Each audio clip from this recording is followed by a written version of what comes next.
നമസ്കാരം. ഏണസ്റ്റ് അക്കാഡമിയുടെ മറ്റൊരു വീഡിയോയിലേക്ക് സ്വാഗതം. വളരെ പ്രധാനപ്പെട്ട ഒരു കാര്യം നിങ്ങളുമായിട്ട് ഷെയർ ചെയ്യാൻ വേണ്ടിയാണ് വന്നിരിക്കുന്നത്. മറ്റൊന്നുമല്ല, കഴിഞ്ഞ ദിവസം ഒരു വീഡിയോ ചെയ്തിരുന്നത് ജൂനിയർ എഞ്ചിനീയറുമായിട്ട് ബന്ധപ്പെട്ട്. അതുമായിട്ട് ബന്ധപ്പെട്ട് ധാരാളം സംശയങ്ങൾ ഉയർന്നു വരികയുണ്ടായി. അതിൽ പ്രധാനമായിട്ടും ആൾക്കാർ ചോദിച്ചത് ഇത് അപ്ലൈ ചെയ്യുന്ന രീതി എങ്ങനെയാണ്, ഏത് രീതിയിലാണ് ഇത് അപ്ലൈ ചെയ്യുന്നത് ചോദ്യമുണ്ടായിരുന്നു. അത് പൊതുവേ ആദ്യമായിട്ട് അപ്ലൈ ചെയ്യുന്നവർക്കാണ് ആ ഒരു ഡൗട്ടൊക്കെ ക്രിയേറ്റ് ചെയ്ത് വന്നത്. അപ്പം അതെങ്ങനെ ദൂരീകരിക്കാം എന്നുള്ളതാണ് പ്രധാനമായിട്ടും ഈ വീഡിയോയിലൂടെ നമ്മൾ ലക്ഷ്യം വെക്കുന്നത്. അതിനൊപ്പം തന്നെ ഒരു കാര്യം കൂടി ഓർമ്മിപ്പിക്കാൻ ആഗ്രഹിക്കുന്നു. കഴിഞ്ഞ വീഡിയോയിൽ 2-3 കുട്ടികൾ വിളിച്ചപ്പോൾ അവർ പറയുകയുണ്ടായി, അവർ ബിടെക് പാസ്സായി വരുന്നതേ ഉള്ളൂ, അതിൻ്റെ സർട്ടിഫിക്കറ്റ് ഒന്നും കിട്ടിയിട്ടില്ല, അവർക്ക് അപ്ലൈ ചെയ്യാൻ പറ്റുമോ എന്നൊരു ചോദ്യം ഉണ്ടായി. അതിലേക്കുള്ളൊരു സംശയം ആദ്യം തന്നെ നിങ്ങൾ തീർത്തു തരാം. നിങ്ങൾക്ക് അപ്ലൈ ചെയ്യാം. അതായത് നിങ്ങൾ ബിടെക് ബിരുദധാരിയായി, അതായത് നിങ്ങൾ അവസാന പരീക്ഷ എഴുതേണ്ട സെമസ്റ്റർ റിസൾട്ടും വന്ന് എല്ലാ സെമസ്റ്ററും ക്ലിയർ ചെയ്തിട്ടുണ്ടെങ്കിൽ നിങ്ങൾ ബിടെക് ബിരുദധാരിയായി. അതുകൊണ്ട് തന്നെ നിങ്ങൾക്ക് അപ്ലൈ ചെയ്യാം. മാത്രമല്ല, ഇതിൽ നിങ്ങൾ സർട്ടിഫിക്കറ്റിന്റെ നമ്പർ ഒന്നും ആഡ് ചെയ്ത് കൊടുക്കേണ്ടതായിട്ടില്ല. പക്ഷേ നിങ്ങൾ മറ്റു ചില സർട്ടിഫിക്കറ്റ് ആദ്യം തന്നെ വാങ്ങി വെക്കണം. അത് മറ്റൊന്നുമല്ല, ആദ്യമായിട്ട് OBC എന്ന് പറയുന്ന ഒരു വിഭാഗത്തിൽപ്പെട്ട ഒരു ആൾക്കാരാണെങ്കിൽ അവർക്ക് മാർക്കിൽ ചില ഇളവുകളുണ്ട്. ഒപ്പം തന്നെ റാങ്ക് ലിസ്റ്റിലും ചില ഇളവുകൾ കിട്ടും. അതുകൊണ്ട് എന്ത് തന്നെയാണെങ്കിലും നിങ്ങൾ എന്ത് ചെയ്യുക, OBC വിഭാഗത്തിൽ പെടുന്നവരാണ്, നിങ്ങൾ ക്രിമീലിയർ അല്ല, OBC വിഭാഗത്തിൽ പെടുന്നവരാണ് എന്നുണ്ടെങ്കിൽ തീർച്ചയായിട്ടും എന്ത് ചെയ്യുക, ഈ ഒരു സർട്ടിഫിക്കറ്റ് വാങ്ങി വെക്കാൻ മറക്കരുത്. അത് വാങ്ങാൻ കുറച്ച് സമയം എടുക്കും. കാരണം ഇത് സെൻട്രൽ ഗവൺമെന്റ് സർവീസിലേക്കാണ് നിങ്ങൾ അപേക്ഷിക്കുന്നത്. അതുകൊണ്ട് ഈ സർട്ടിഫിക്കറ്റ് തരുവാനുള്ള അധികാരി എന്ന് പറയുന്നത് തഹസിൽദാറാണ്. അപ്പോൾ അതുകൊണ്ട് നിങ്ങൾ ഏറ്റവും അടുത്തുള്ള അക്ഷയയിൽ പോയിട്ട് അപേക്ഷിച്ചിട്ട് വില്ലേജ് ഓഫീസറെ കണ്ട് വില്ലേജ് ഓഫീസറിന്റെ സാക്ഷ്യപത്രത്തോടൊപ്പമുള്ള റിക്വസ്റ്റ് എത്രയും പെട്ടെന്ന് തഹസിൽദാരെ അറിയിച്ച് വാങ്ങിയെടുക്കുക എന്നുള്ളത് വളരെ പ്രധാനപ്പെട്ട ഒരു കാര്യമാണ്. ഇതിന്റെ അപേക്ഷിക്കാനുള്ള അവസാനത്തെ ഡേറ്റ് എന്ന് പറഞ്ഞു കഴിഞ്ഞാൽ 29/8/2024 എന്നത് ഓർത്തു വെക്കുക. അപ്പോൾ ഇതിനായിട്ട് അധികം എന്ത് ചെയ്യാൻ പാടില്ല, ലാഗ് ഉണ്ടാക്കാൻ പാടില്ല, എത്രയും പെട്ടെന്ന് വാങ്ങുക. ഇനി അതുപോലുള്ള മറ്റൊരു സർട്ടിഫിക്കറ്റ് ആണ് EWS, ഇക്കണോമിക്കൽ വീക്കർ സെക്ഷൻ എന്ന് പറയുന്ന ഒരു സർട്ടിഫിക്കറ്റ്. ബാക്കി ജാതി സർട്ടിഫിക്കറ്റുകൾ SC ST ഈ സർട്ടിഫിക്കറ്റുകളും വാങ്ങാനുള്ളവർ വാങ്ങുക. അത് മസ്റ്റാണ്. നമ്മൾ ഈ നമ്പർ എൻ്റർ ചെയ്ത് കൊടുക്കേണ്ടതുണ്ട്. ബാക്കി നിങ്ങളുടെ ബിടെക് ഏതാണെങ്കിലും നിങ്ങൾക്ക് എന്ത് ചെയ്യാം, നിങ്ങൾക്ക് ഉടനടി ഇത് അപ്ലൈ ചെയ്യാവുന്നതാണ്. അതിന് യാതൊരുവിധ ബുദ്ധിമുട്ടുമില്ല. നിങ്ങൾക്ക് റിസൾട്ട് വന്ന ഡേറ്റ് എൻ്റർ ചെയ്തുകൊണ്ട് നിങ്ങൾക്ക് മുമ്പോട്ട് പോകാവുന്നതാണ്. പിന്നെ ഇതിനകത്ത് നിങ്ങൾ ഓർത്തിരിക്കേണ്ട ഒരു കാര്യമുണ്ട്, നിങ്ങളുടെ പ്രായം വളരെ വലിയ ഘടകമാണ്. ചെറിയ പ്രായത്തിൽ തന്നെ ഈ ഒരു ജൂനിയർ എഞ്ചിനീയർ തസ്തികയിലാണ് നിങ്ങൾ കയറുന്നതെങ്കിൽ നിങ്ങൾ എത്താൻ പോകുന്നത് ഏതാണ്ട് ഗ്രൂപ്പ് A ലെവൽ ഓഫീസറായിട്ടാണ് എത്താൻ പോകുന്നത്. അതുകൊണ്ട് തന്നെ ചെറിയ പ്രായത്തിൽ തന്നെ നിങ്ങൾ എന്ത് ചെയ്യുക, ഇത്തരത്തിലുള്ള പോസ്റ്റുകളിൽ കയറാൻ ശ്രമിക്കുക എന്നുള്ളതാണ്. 60 വയസ്സ് വരെ നിങ്ങൾക്ക് ജോലി ചെയ്യാമെന്ന് പറയുന്നൊരു അവസരവും നിങ്ങളുടെ മുമ്പിലുണ്ട്. വളരെ വലിയൊരു ബ്രൈറ്റ് ഫ്യൂച്ചറാണ് നിങ്ങളുടെ മുമ്പിലേക്ക് കടന്നു വരുന്നത്. ഓക്കെ, നമുക്ക് ഈ ഒരു എങ്ങനെയാണ് നിങ്ങൾ ഇതിലേക്ക് അപ്ലൈ ചെയ്യേണ്ടത് എന്നുള്ള കാര്യത്തിലേക്ക് കടക്കാം. നമുക്കിനി എങ്ങനെയാണ് ഇത് രജിസ്റ്റർ ചെയ്യുന്നത്, എങ്ങനെയാണ് ഇത് അപ്ലൈ ചെയ്യുന്നതെന്ന് നോക്കാം. ആദ്യമായിട്ട് ഏതെങ്കിലും RRBയുടെ ഏതെങ്കിലും ഒരു സൈറ്റിൽ കയറുക. ഞാനിവിടെ ഓപ്പൺ ആക്കി വെച്ചിരിക്കുന്ന RRB ബാംഗ്ലൂരാണ്. നിങ്ങൾക്ക് ഏതാണോ RRB വേണ്ടത് അതിൽ ഏതിൽ കയറാം. ഇനി ഏതിൽ കയറിയിട്ട് നമുക്ക് ഏത് സോണിലേക്കും അപ്ലൈയും ചെയ്യാം കേട്ടോ. നിങ്ങൾക്ക് കിട്ടുന്ന ഏത് സോണാണെങ്കിലും ആ സോണിൽ കയറുക. ആ സോൺ വഴി നിങ്ങൾക്ക് കയറി ഏത് സോണിലേക്ക് വേണമെങ്കിലും നിങ്ങൾക്ക് എന്ത് ചെയ്യാം, അപ്ലൈ ചെയ്യാം. അപ്പോൾ നമ്മുടെ മുമ്പിൽ RRB ബാംഗ്ലൂരുമാണുള്ളത്. RRB ബാംഗ്ലൂർ ഞാൻ ക്ലിക്ക് ചെയ്തു. ഇപ്പോൾ ഇങ്ങനെ ഒരു ഇന്റർഫേസ് വരും. ഇതിൽ ക്ലിക്ക് ഹിയർ ടു അപ്ലൈ കണ്ടോ, ഈ ഒരു മഞ്ഞ ഇത് കണ്ടല്ലോ, അതിൽ ക്ലിക്ക് ചെയ്തു. ഇതിൽ ക്ലിക്ക് ചെയ്യുമ്പോൾ നമ്മൾ RRBയുടെ ഓൺ സൈറ്റിലേക്ക് മാറുകയാണ്. ഇവിടെ കണ്ടോ, നമ്മുടെ മുമ്പിൽ പല ഓപ്ഷനുകളാണ് വരുന്നത്. ഇവിടെ നിന്ന് നമ്മൾ ഇതിൻ്റെ മുകളിലായിട്ട് അപ്ലൈ എന്നൊരു ഓപ്ഷൻ ഉണ്ട് കണ്ടോ, റെഡ് കളറിൽ. അതിൽ നമ്മൾ ക്ലിക്ക് ചെയ്യുന്നു. അവിടെ 2 ഓപ്ഷനുകൾ വരും. അപ്ലൈ എന്ന് പറയുന്ന ഒരു ഓപ്ഷനിലേക്ക് വരുമ്പോൾ 2 ഓപ്ഷനുകൾ വരും. അതിൽ ആദ്യത്തേതാണ് ക്രിയേറ്റ് അക്കൗണ്ട്, ഓൾറെഡി ആവാൻ അക്കൗണ്ട്. ഇത് വളരെ ശ്രദ്ധിക്കേണ്ട ഒരു കാര്യമാണ്. ഇവിടെ ക്രിയേറ്റ് ആൻ അക്കൗണ്ട് എന്ന് കൊടുക്കുമ്പോൾ കണ്ടോ, ഇങ്ങനെ ഒരു സംഗതി വരും. വേറെ ഒന്നുമല്ല, വലിയ കൂലങ്കഷമായ കാര്യമൊന്നുമല്ല. ഈ റീസെന്റ് ടൈംസിൽ RRB കുറച്ച് പരീക്ഷകൾ നടത്തിയിരുന്നു.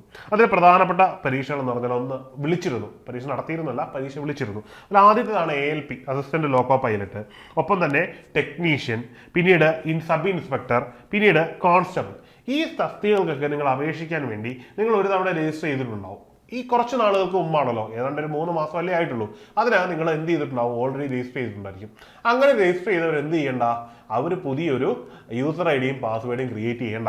ആ പഴയ യൂസർ ID-യും പാസ്വേഡും തന്നെ ഉപയോഗിച്ച് നിങ്ങൾക്ക് എന്ത് ചെയ്യാം, ഇത് ലോഗിൻ ചെയ്യാം എന്നാണ് ഇങ്ങനൊരു ഇൻസ്ട്രക്ഷൻ വരുന്നത്. ഇപ്പൊ ഇവിടെ എന്താണ്, ഇതില്ലാത്തവർ ഉണ്ടാവും, ധാരാളം ഉണ്ടാവും. ഇതൊന്നും അപ്ലൈ ചെയ്തിട്ടില്ലാത്ത ഒരാളുണ്ടാവും. ആദ്യമായിട്ട് അപ്ലൈ ചെയ്യുകയാണ്. നമ്മളിവിടെ ആദ്യമായിട്ട് രജിസ്റ്റർ ചെയ്യാൻ പോവുകയാണ്. ഇവിടെ രജിസ്ട്രേഷൻ തുടങ്ങുകയാണ്. അപ്ലൈ ചെയ്യുകയല്ല, നമ്മൾ രജിസ്റ്റർ ചെയ്യാൻ പോവുകയാണ്. ഈ രജിസ്ട്രേഷൻ്റെ ആദ്യത്തെ നടപടിയായിട്ട് നമ്മൾ കയറുമ്പോൾ തന്നെ കാണുന്നത് നാഷണാലിറ്റി ചോദിച്ചിട്ടുണ്ട് കണ്ടോ. നാഷണാലിറ്റി എന്തിനാണ് നാഷണാലിറ്റി ചോദിക്കുന്നത് ഈ ഓപ്ഷൻ കാണുമ്പോൾ തന്നെ അറിയാം. ഇന്ത്യ ഉൾപ്പെടെ മറ്റ് ചില ആൾക്കാർക്ക് കൂടി അപ്ലൈ ചെയ്യാൻ പറ്റും.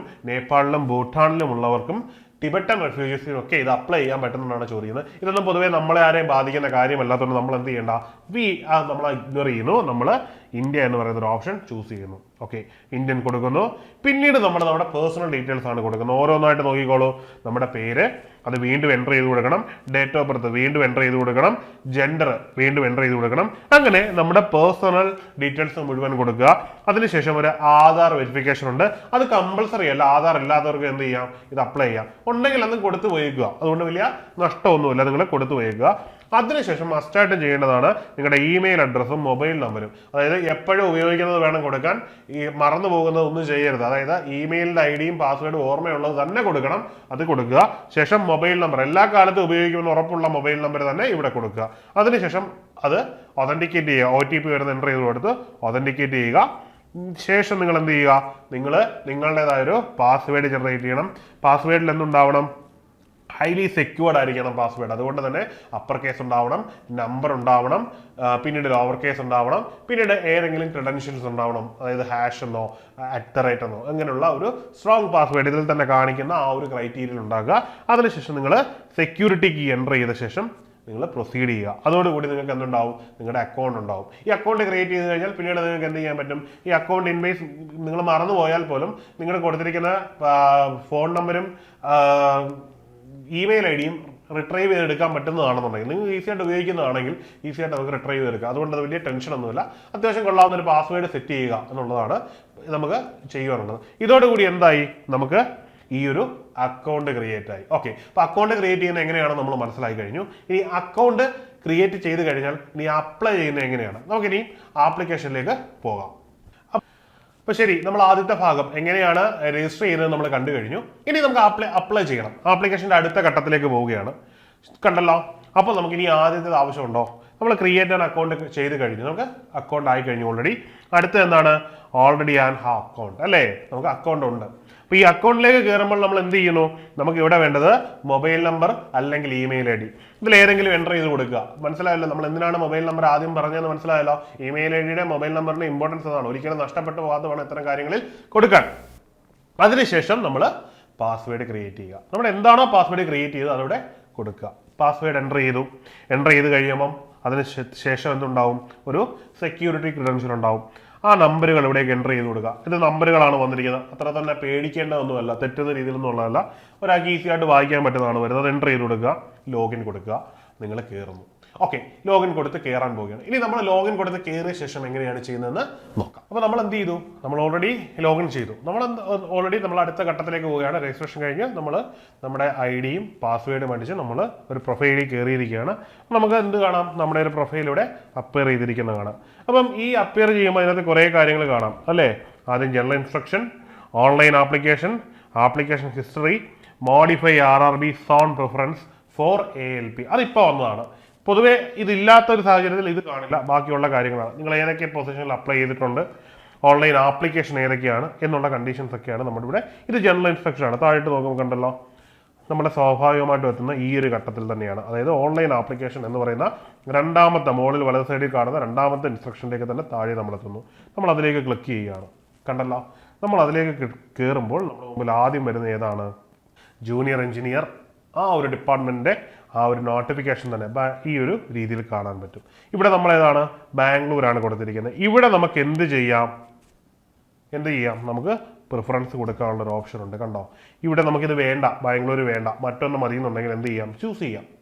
മനസ്സിലായി, ഈ കാണുന്ന പോലെ നമുക്ക് എന്ത് ചെയ്യാം, നമുക്ക് ചൂസ് ചെയ്യാനുള്ള ഓപ്ഷൻ ഉണ്ട്.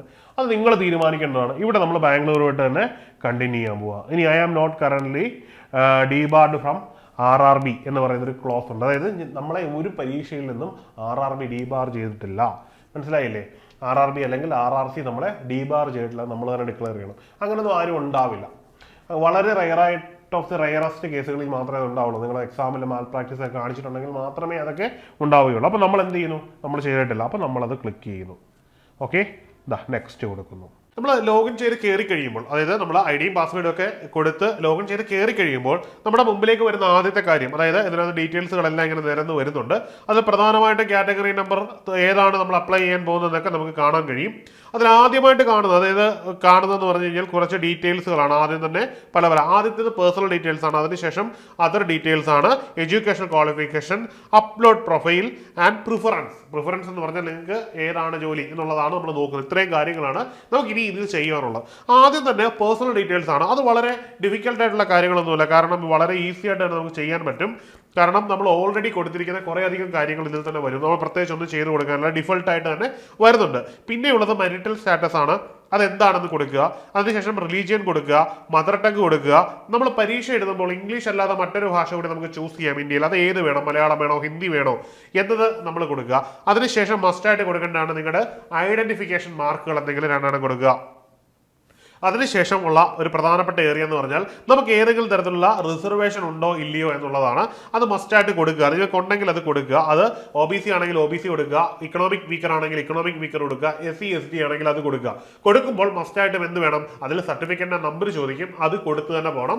OBC ആണെങ്കിൽ ജസ്റ്റ് അതിന്റെ ഡീറ്റെയിൽസ് കൊടുത്തു പോവുക. എക്കണോമിക് വീക്കർ സെഷന് തന്ന അതോറിറ്റിയുടെയും ബാക്കി എല്ലാ ഡീറ്റെയിൽസും ഇതിൽ ചോദിക്കുന്നുണ്ട്. അത് ഓരോന്നായിട്ട് നിങ്ങൾ കൊടുക്കേണ്ടതുണ്ട്. അതിനുശേഷമുള്ളത് നിങ്ങളുടെ പേഴ്സണൽ ഡീറ്റെയിൽസ് ആണ്. പ്രധാനമായിട്ടും നമ്മുടെ അഡ്രസ്സും ബാക്കി കാര്യങ്ങളും പിൻകോഡുമാണ് കൊടുക്കേണ്ടത്. അത്രയും കാര്യങ്ങൾ കൊടുത്താൽ നമുക്ക് എന്ത് ചെയ്യാൻ പറ്റും, നമുക്ക് സേവ് ചെയ്യാൻ പറ്റും. അങ്ങനെ സേവ് എന്ന് പറയുന്ന ഓപ്ഷൻ ഈ നീല കളറിൽ കാണാം. അതിൽ സേവ് കൊടുക്കുന്നു. സേവ് കൊടുക്കുന്നതോടുകൂടി നമ്മുടെ പ്രൊഫൈൽ എന്തായി മാറും, സേവ് ആയിട്ട് പോകും. സേവ് ആയ ശേഷം മാത്രമേ നമ്മൾ അടുത്ത ഘട്ടത്തിലേക്ക് പോകാൻ പാടുള്ളൂ. നമ്മളിവിടെ സേവ് ചെയ്യുന്നു. അടുത്ത ഭാഗമാണ് അതർ ഡീറ്റെയിൽസ്. ഇവിടുത്തെ ചോദ്യങ്ങൾക്കെല്ലാം ആദ്യത്തെ ഭാഗത്തൊക്കെ ഏറെക്കുറെ എല്ലാം നോ തന്നെയാണ്. നിങ്ങൾ ആരെങ്കിലും എക്സ് സർവീസ്മാൻ ആണെങ്കിലോ റെയിൽവേ എംപ്ലോയി ആണെങ്കിലോ ഒക്കെ അതിനെപ്പറ്റി ബോധേഡ് ആയാൽ മതി. അവിടെ എല്ലാം നോ കൊടുക്കുക. നോ കൊടുത്ത ശേഷം ലാസ്റ്റിൽ വരുന്ന മേഖല എന്ന് പറഞ്ഞാൽ ഈ ഏതാണ് കറണ്ട് എംപ്ലോയ്മെന്റ് സ്റ്റാറ്റസ് ചോദിക്കുന്നുണ്ട്. അത് എന്താണെന്ന് വെച്ച് കഴിഞ്ഞാൽ നോട്ട് ആപ്ലിക്കബിൾ ആണെന്നെങ്കിൽ നോട്ട് ആപ്ലിക്കബിൾ കൊടുക്കുക. പിന്നെ ഏതെങ്കിലും എംപ്ലോയ്മെന്റ് പബ്ലിക് സെക്ടറിൽ ഉണ്ടെങ്കിൽ അത് എൻ്റർ ചെയ്ത് കൊടുക്കുക. കൊടുത്ത ശേഷം നമ്മൾ എന്ത് ചെയ്യുക, ബാങ്കിന്റെ ഡീറ്റെയിൽസ് ആണ് കൊടുക്കേണ്ടത്. വളരെ ഇമ്പോർട്ടൻ്റ് ആണ്. കാരണം RRBയുടെ റൂൾ അനുസരിച്ച് നിങ്ങൾ കൊടുക്കുന്ന പേയ്മെന്റിൽ നല്ലൊരു തുക തിരിച്ചു തരും. 500 രൂപയാണെങ്കിൽ 100 രൂപ എടുത്തിട്ട് ബാക്കി 400 രൂപ തിരിച്ചു തരും. ആ തിരിച്ചു തരുന്നത് നിങ്ങൾ എക്സാം അറ്റൻഡ് ചെയ്തെങ്കിൽ മാത്രമാണ്. അറ്റൻഡ് ചെയ്തില്ലെങ്കിൽ ആ പൈസ ഒന്നും തന്നെ നിങ്ങൾക്ക് റീഫണ്ട് കിട്ടില്ല. അപ്പോൾ അറ്റൻഡ് ചെയ്യുന്ന വിദ്യാർത്ഥികളെ സംബന്ധിച്ചിടത്തോളം ഈ തുക തിരിച്ചു നൽകുന്നതിന് വേണ്ടിയാണ് ഈ ഒരു അക്കൗണ്ട് നമ്പറും ബാങ്ക് ഡീറ്റെയിൽസും ചോദിച്ചിരിക്കുന്നത്. അപ്പം അത് മസ്റ്റായിട്ട് കൊടുക്കണം. കൊടുത്തെങ്കിൽ മാത്രമേ നമുക്ക് അടുത്ത ഘട്ടത്തിലേക്ക് പോവുക. അതുകൂടി ചെയ്ത് കഴിഞ്ഞാൽ നമുക്ക് എന്ത് ചെയ്യാം, നേരത്തെ ചെയ്തതുപോലെ തന്നെ ഇവിടെ സേവ് എന്ന് പറയുന്ന ഒരു ഓപ്ഷൻ ഉണ്ട്. സേവ് ചെയ്യുക. സേവ് ചെയ്തിട്ട് എന്ത് ചെയ്യുക, നെക്സ്റ്റ് ലെവലിലേക്ക് പോകാം. അത് മറ്റൊന്നുമല്ല, എഡ്യൂക്കേഷൻ ക്വാളിഫിക്കേഷൻ ആണ്. ഇവിടെ നമ്മൾ എന്ത് ചെയ്യണം, നമ്മുടെ എല്ലാ എഡ്യൂക്കേഷൻ ക്വാളിഫിക്കേഷൻ ആഡ് ചെയ്യാൻ ഒരു ഓപ്ഷൻ ഉണ്ട്. അത് ഓരോന്നായി ആഡ് ചെയ്ത് കൊടുക്കുക. നമ്മുടെ SSLC മുതൽ മുകളിലോട്ടുള്ള എല്ലാ ക്വാളിഫിക്കേഷനും ഇതിൽ എൻ്റർ ചെയ്ത് കൊടുക്കാനുള്ള ഓപ്ഷൻ ഉണ്ട്. ഈ ആഡ് എന്ന് പറയുന്നതിൽ ക്ലിക്ക് ചെയ്ത് കഴിഞ്ഞാൽ നിങ്ങൾക്ക് എന്ത് ചെയ്യാം, നിങ്ങൾക്ക് അത് ആഡ് ചെയ്ത് പോകുവാൻ പറ്റും. അതോടുകൂടി നമ്മുടെ ഏറെക്കുറെയുള്ള ഡീറ്റെയിൽസ് എല്ലാം കഴിഞ്ഞു. ഇനിയുള്ളത് ഫോട്ടോയും സിഗ്നേച്ചറുമാണ്. അതാണ് അപ്ലോഡ് എന്ന് പറയുന്ന ഒരു മേഖലയിൽ വരുന്നത്. കണ്ടല്ലോ, ഈ ഒരു സെക്ടറിൽ നമുക്ക് എന്താണ് വരുന്നത്, ഇവിടെ നമ്മൾ ഫോട്ടോ ആഡ് ചെയ്തിരിക്കുകയാണ്. അതിന് കുറച്ച് കണ്ടീഷനുകളുണ്ട്. ഈ കാണുന്ന കുറച്ച് ഫോട്ടോസ് നമുക്കിതിൽ കാണാം. ഈ രീതിയിലുള്ള ഒന്നും തന്നെ പാടില്ല. കാരണം ഏറ്റവും താഴെ കാണുന്ന ഫോട്ടോ കണ്ടാൽ വ്യക്തമായിട്ട് അറിയാം, ഒരു വൈറ്റ് ബാക്ക്ഗ്രൗണ്ടിലായിരിക്കും ഫോട്ടോ. നിങ്ങളുടെ ഫോട്ടോ വൈറ്റ് ബാക്ക്ഗ്രൗണ്ടിലുള്ളത് തന്നെ ആയിരിക്കണം. ഒപ്പം തന്നെ കണ്ണാടി വെക്കാം, പക്ഷേ കറുത്ത കണ്ണാടികൾ അല്ലെങ്കിൽ കൂളിംഗ് ഗ്ലാസ് പോലുള്ള കണ്ണാടികൾ വെച്ചുകൊണ്ട് ഫോട്ടോ എടുക്കാൻ പാടില്ല. വ്യക്തമായിരിക്കണം. ഒരു സൈഡ് മങ്ങിയതാകരുത്, കൃത്യതയില്ലാത്ത ഫോട്ടോ ആകരുത്, ബാക്ക്ഗ്രൗണ്ട് ബ്ലറായതാവരുത്, ക്യാപ്പ് വെച്ചുകൊണ്ടുള്ളതാകരുത്. അങ്ങനെ ഇത്തരത്തിലുള്ള ഒരു ഇമേജ് തന്നെ കാണും. അപ്പം നമ്മൾ ആ ഇമേജ് നോക്കുമ്പോൾ നിങ്ങൾക്ക് തന്നെ മനസ്സിലാവും അത്തരത്തിലുള്ള അല്ലാത്ത ഒരു ഫോട്ടോ കൃത്യമായിട്ട് അതിൽ കാണാൻ പറ്റും. പിന്നീട് ഇതിലെ ഡൈമെൻഷനുകൾ കൃത്യമായിട്ട് പാലിക്കുന്നതായിരിക്കണം. ഇതിൻ്റെ മെഷർമെൻറ്റുകളും ഡൈമെൻഷനുകളും കൃത്യമായിട്ട് പാലിക്കുന്ന ഫോട്ടോ ആയിരിക്കണം. അതേ ഫോട്ടോ തന്നെ അപ്ലോഡ് ചെയ്യുക. രണ്ടാമതായിട്ട് സിഗ്നേച്ചറാണ്. ഇതും അപ്ലോഡ് ചെയ്യുന്നതോടുകൂടി നമ്മുടെ ഒരു പ്രധാനപ്പെട്ട ഘട്ടം കഴിഞ്ഞു. ഇനിയാണ് ഏറ്റവും പ്രധാനപ്പെട്ട സെക്ടർ എന്ന് പറയുന്നത് പ്രിഫറൻസ് ആണ്. ഇവിടെ കൊടുത്തു കഴിയുമ്പോൾ സേവ് കൊടുക്കുന്നു, നെക്സ്റ്റ് കൊടുക്കുന്നു. വളരെ ഇമ്പോർട്ടൻ്റ് ആയിട്ടൊരു മേഖലയാണ്. ശ്രദ്ധിച്ചാൽ നിങ്ങൾക്ക് മനസ്സിലാവും. ഇത് നിങ്ങളുടെ പ്രിഫറൻസ് ആണ്. അതായത് നിങ്ങൾക്ക് ഏതൊക്കെ പോസ്റ്റുകളിലാണ് നിങ്ങൾക്ക് വേണ്ടത് എന്നുള്ളതിൻ്റെ പ്രിഫറൻസ് കൊടുക്കുകയാണ്. ഇത് കൊടുക്കുന്നതനുസരിച്ചായിരിക്കും നിങ്ങൾക്ക് എന്ത് ചെയ്യാൻ പറ്റുന്നത്, അതായത് നിങ്ങളുടെ യോഗ്യത അനുസരിച്ച് എഴുതാൻ പറ്റുന്ന യോഗ്യതകളാണ്. എപ്പോഴും നിങ്ങൾ ഓർഡറിൽ കൊടുക്കുക. ഇപ്പോൾ എനിക്ക് എങ്ങനെയാണ് പ്രിഫറൻസ്, അതനുസരിച്ച് ഞാനിവിടെ പ്രിഫറൻസ് വെക്കാൻ പോവുകയാണ്. ഇങ്ങോട്ടേക്ക് വന്നു, അടുത്ത പ്രിഫറൻസ് കൊടുത്തു, രണ്ടാമത്തെ പ്രിഫറൻസ് കൊടുത്തു, മൂന്നാമത്തെ പ്രിഫറൻസ് കൊടുത്തു, നാലാമത്തെ പ്രിഫറൻസ് കൊടുത്തു. അങ്ങനെ നമുക്ക് ഇതിലെ മുഴുവൻ വേക്കൻസികൾ എന്ത് ചെയ്യാം, പ്രിഫറൻസ് കൊടുക്കാം. ഈ പ്രിഫറൻസ് നിങ്ങളുടെ താല്പര്യം അനുസരിച്ചും വേക്കൻസി അനുസരിച്ചും നിങ്ങൾ കൊടുക്കുന്നതായിരിക്കും എപ്പോഴും ബെറ്റർ. അത് എൻ്റെ ഒപ്പീനിയനാണ്. അതിനുള്ള മാർഗം നിങ്ങൾക്ക് തന്നെ ചൂസ് ചെയ്യുന്നതാണ്. ഇതോടുകൂടി നമ്മുടെ ഈ ഒരു ഘട്ടം കഴിഞ്ഞു. അടുത്ത ലെവലിലേക്ക് നമ്മൾ പോവുകയാണ്. മറ്റൊന്നുമല്ല, നമ്മളിവിടെ ഈ പറഞ്ഞ കാര്യങ്ങളെല്ലാം നമ്മൾ എന്ത് ചെയ്യുന്നു, നമ്മൾ എഗ്രി ചെയ്ത് കൊടുക്കുകയാണ്. എല്ലാ കാര്യങ്ങളും എഗ്രി ചെയ്ത് കൊടുത്തിട്ട് നമ്മുടെ ഡീറ്റെയിൽസും കൊടുത്തുകൊണ്ട് പ്ലേസ് എവിടെയാണോ പ്ലേസ്, ഞാനിവിടെ അടൂർ എന്ന് കൊടുക്കാൻ പോവുകയാണ്. പ്ലേസ് കൊടുത്തു. ഇനി നമ്മൾ എന്ത് ചെയ്യുന്നു, നമ്മൾ സേവ് കൊടുത്ത് പ്രിവ്യൂ ആപ്ലിക്കേഷൻ കൊടുക്കുകയാണ്. ഓക്കെ, ഇതോടുകൂടി നമ്മുടെ പ്രിഫറൻസ് കഴിയുന്നു. ഇനിയുള്ള ഘട്ടം എന്ന് പറഞ്ഞാൽ ഇതോടുകൂടി നമ്മുടെ ആപ്ലിക്കേഷൻ ക്ലോസ് ആവുന്നു. ക്ലോസ് ആയി കഴിഞ്ഞാൽ പിന്നീട് വരുന്നതെന്ന് പറഞ്ഞു കഴിഞ്ഞാൽ മറ്റൊന്നുമല്ല, വേറൊരു വിൻഡോയിലേക്ക് പോകും. അത് പേയ്മെന്റിനുള്ള ഓപ്ഷനാണ്. ഇതിനുള്ള ഫീ അടയ്ക്കാനുള്ള ഓപ്ഷനാണ്. ജസ്റ്റ് ഒരു വിൻഡോയാണ്. ആ വിൻഡോയിൽ കയറിയിട്ട് നമ്മൾ എങ്ങനെയാണോ ഓൺലൈൻ പേയ്മെന്റ് ചെയ്യുന്നത് അതിന് സമാനമായിട്ട് ഏതാണോ നിങ്ങളുടെ പ്രിഫറൻസ്, UPI ആണെങ്കിൽ UPI, അല്ല കാർഡ് ആണെങ്കിൽ കാർഡ്, അത് ഉപയോഗിച്ച് നിങ്ങൾ പേയ്മെന്റ് ചെയ്യുക. അതോടുകൂടി നമ്മുടെ ആപ്ലിക്കേഷൻ കഴിഞ്ഞു. ഈ പ്രിവ്യൂ ആപ്ലിക്കേഷനോടുകൂടി എന്താണ്, നമ്മുടെ ആപ്ലിക്കേഷന്റെ പ്രോസസ്സ് മുഴുവൻ കഴിയുകയാണ്. ഇത്രയുമാണ് ഈ ഒരു പോസ്റ്റിലേക്ക് അപ്ലൈ ചെയ്യാനുള്ള വിവിധങ്ങളായുള്ള ഘട്ടങ്ങൾ. നിങ്ങൾ ഓർത്തിരിക്കുക, ഇത്രയുമാണ് നമുക്ക് ഈ ഒരു കാര്യത്തിലൂടെ നമുക്ക് ചെയ്യാനുള്ളത്. പിന്നെ മറ്റൊരു കാര്യം എനിക്ക് നിങ്ങളോട് പറയാനുള്ളതെന്ന് പറഞ്ഞാൽ RRBJയുടെ കോഴ്സ് വളരെ ശക്തമായിട്ട് തന്നെ നമ്മുടെ ഇൻസ്റ്റിറ്റ്യൂട്ട് തുടങ്ങിക്കഴിഞ്ഞു. ഇവിടെ വളരെയധികം റിസൾട്ട് നമ്മൾ ഉണ്ടാക്കിയിരിക്കുന്ന ഒരു മേഖലയാണ് ഈ JEE ജൂനിയർ എഞ്ചിനീയർ എന്ന് പറയുന്നത്. അതുകൊണ്ട് തന്നെ വളരെ ചിട്ടയും കൃത്യതയോടും കൂടിയുള്ള പ്രിപ്പറേഷനാണ് നമ്മൾ നടത്തുന്നത്. നമ്മുടെ ക്ലാസ്സുകൾ എന്ന് പറഞ്ഞാൽ ലൈവ് റെക്കോർഡിംഗ് ക്ലാസ്സുകളാണ്. ഒപ്പം തന്നെ ലൈവ് മെന്ററിംഗും ഉണ്ട്. ഒപ്പം തന്നെ നിങ്ങൾക്ക് റെഗുലർ മെന്ററിംഗും അവൈലബിൾ ആണ്. പിന്നെ വളരെ പ്രഗത്ഭരായ ഫാക്കൽറ്റികളാണ് നിങ്ങൾക്ക് വേണ്ടി ക്ലാസ് എടുക്കാൻ വരുന്നത്. ഒപ്പം തന്നെ നിങ്ങളെ മെന്റർ ചെയ്യാൻ വേണ്ടി സർവീസ് ക്ലിയർ ചെയ്ത സർവീസിലുള്ള നമ്മളുടെ ഫാക്കൽറ്റീസ് ഉണ്ടാവും. നേരത്തെ നമ്മുടെ ഫാക്കൽറ്റീസ് ആയിട്ടിരുന്നവർ ഇപ്പോൾ സർവീസിലുണ്ട്. അവരും നിങ്ങളെ കൃത്യമായിട്ട് എങ്ങനെ പഠിക്കണം, ഏത് രീതിയിൽ പഠിക്കണം, എങ്ങനെ നിങ്ങൾക്ക് ഈ ഒരു മേഖലയിലേക്ക് എത്തിപ്പെടാം എന്നുള്ള കൃത്യമായിട്ടുള്ളൊരു അവയർനെസ് തരുന്നതാണ്. മാത്രമല്ല ഈ കോഴ്സിന്റെ കാലാവധി എന്ന് പറഞ്ഞാൽ എന്നാണോ നിങ്ങളുടെ എക്സാം നടക്കുന്നത് അതുവരെയാണ് നിങ്ങളുടെ കോഴ്സിന്റെ കാലാവധി. എന്ന് നിങ്ങൾക്ക് ഈ ഒരു പരീക്ഷയുടെ ലാസ്റ്റ് ഡേറ്റ് എത്തുന്നോ അതുവരെ നമ്മൾ മെന്റർ ചെയ്യുന്നത്, ഗൈഡ് ചെയ്യുന്നതും ക്ലാസ് നൽകുന്നതായിരിക്കും. അപ്പോൾ അത്തരത്തിലുള്ളൊരു ക്ലാസ്സിനെ പറ്റി നിങ്ങൾക്ക് അറിയണമെങ്കിൽ, അപ്പോൾ ഈ പറഞ്ഞ കാര്യങ്ങൾ എന്തിനെ പറ്റി നിങ്ങൾക്ക് അറിയണമെങ്കിലും, ക്ലാസ്സിനെ പറ്റി, ഞങ്ങളുടെ കോഴ്സിന്റെ ഡീറ്റെയിൽസിനെ പറ്റിയാണെങ്കിലും, ഈ അപ്ലൈ ചെയ്യുന്നതിനെ പറ്റിയാണെങ്കിലും, ഇനി RRBJയുമായിട്ട് ബന്ധപ്പെട്ട എന്തെങ്കിലും സംശയങ്ങളാണെങ്കിലും നിങ്ങൾക്ക് എന്ത് ചെയ്യാം, താഴെ കാണുന്ന ഗൂഗിൾ ഫോം ഫില്ല് ചെയ്താൽ മതി. നിങ്ങളുടെ ഏത് സംശയം ദൂരീകരിക്കാൻ ഞങ്ങൾ പൂർണ്ണ സജ്ജരാണ്. എന്താണെങ്കിലും എന്ത് ചെയ്യുക, പ്രിപ്പയർ ചെയ്ത് കൊള്ളുക, വിജയം കൈവരിക്കുക. ഇനി ആപ്ലിക്കേഷൻ മിക്കവാറും എല്ലാവർക്കും ഇടാൻ അറിയാവുന്നതായിരിക്കും. അറിയാത്ത ആരെങ്കിലും ഉണ്ടെങ്കിൽ അവർക്ക് വേണ്ടിയാണ് ഈ ഒരു വീഡിയോ ചെയ്തിരിക്കുന്നത്. അപ്പോൾ എന്ത് തന്നെയാണെങ്കിലും നിങ്ങൾക്ക് ഉപകാരപ്പെട്ടു എന്ന് കരുതുന്നു. മറ്റൊരു വീഡിയോയിൽ കാണാം. Good bye.